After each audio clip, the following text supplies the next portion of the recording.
বাংলাদেশ এখন সন্ত্রাসের দেশ, চাঁদাবাজির দেশ, হত্যাকাণ্ডের দেশ, অবৈধ ক্ষমতা দখলকারীর হাতে বাংলাদেশ আজকে সেই সুনাম সম্পূর্ণভাবে নস্যাৎ হয়ে গেছে। বাংলাদেশ এখন ধ্বংসের পথে। সারা বাংলাদেশ এখন চলছে। জেলা, উপজেলা, ইউনিয়ন পর্যন্ত মামলা দিয়ে হয়রানি করা হবে অথবা আগুন দিয়ে পুড়িয়ে দেওয়া হবে। এই দুটি কাজই তারা করতে পারে। বাংলাদেশে কারো কথা বলার অধিকার নাই। কোনো সংবাদপত্র অথবা টেলিভিশন কেউ কোনো নিউজ দিতে পারবে না। চরম মানবাধিকার লঙ্ঘনের মধ্যে দিয়ে বাংলাদেশটা চলছে।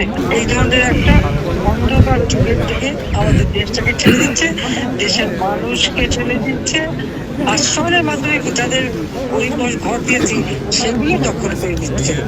মানে দখলবাজি, চাঁদাবাজি, আসামি হোক আর না হোক সেখানে যে তাদের কাছে চাঁদা দেওয়া, নইলে মামলা দেওয়া, মামলাবাজি, চরম মানবাধিকার লঙ্ঘনের মধ্যে দিয়ে বাংলাদেশটা চলছে।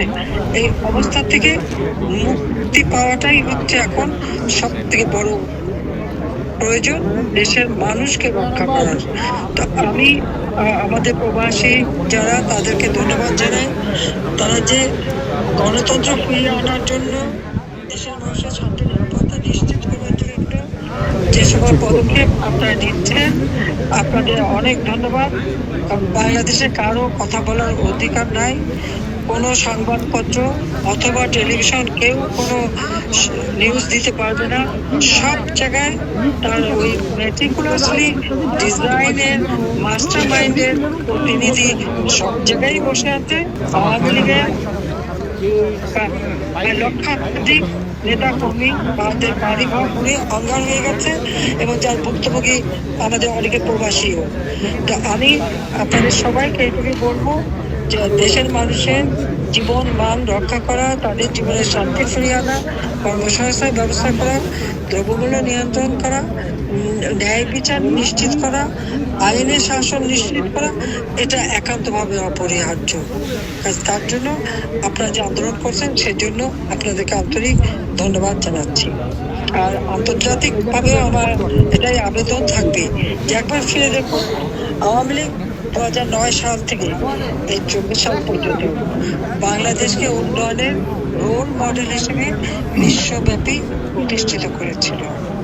বাংলাদেশ ছিল বিশ্বের কাছে উন্নয়নের বিস্ময়। আর দুর্ভাগ্যের বিষয়, সেই বাংলাদেশ এখন সন্ত্রাসের দেশ, চাঁদাবাজির দেশ, হত্যাকাণ্ডের দেশ, অবৈধ ক্ষমতা দখলকারীর হাতে বাংলাদেশ আজকে সেই সুনাম সম্পূর্ণভাবে নস্যাৎ হয়ে গেছে। বাংলাদেশ এখন ধ্বংসের পথে। এই ধ্বংসের হাত থেকে দেশ ও জাতিকে সকলে মিলে রক্ষা করতে হবে, সেটাই আমার সকলের কাছে আবেদন। সবথেকে দুঃখের বিষয়, জাতির পিতার নাম মুছে ফেলা, তারকে অপমান করা। ওই 32 নম্বর আমাদের 2 বোনের ওই সম্পত্তি আমরা নিজেরা ভোগ করিনি, আমরা ট্রাস্ট করে জনগণকে দান করে দিয়েছিলাম।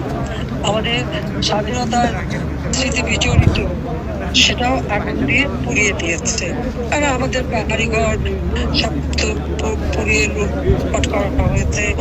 কাজে সারা দেশের মানুষেরই যখন সব কিছু গেছে, এটা নিয়ে আমাদের কোনো আফসোস নাই। আফসোস একটাই, যে দেশটাকে সোনার বাংলা করে তোলার পথে আমরা এগিয়ে নিয়ে যাচ্ছিলাম, দ্রুততার সাথে বাংলাদেশের মানুষের জীবন বা উন্নত অংশ কোথাও হাঁকার ছিল না, কোথাও ভিক্ষাবৃত্তি ছিল না।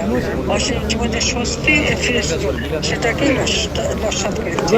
এবং সাধারণ মানুষ, সাংবাদিক, সংস্কৃতিসেবী, সংখ্যালঘু সম্প্রদায়, ব্যবসায়ী সম্প্রদায়, প্রত্যেকেই আজকে জীবনে হাহাকার। দিতে হবে, এটাই আমার একমাত্র বক্তব্য। সবাইকে ধন্যবাদ জানাচ্ছি। জয় বাংলা, জয়।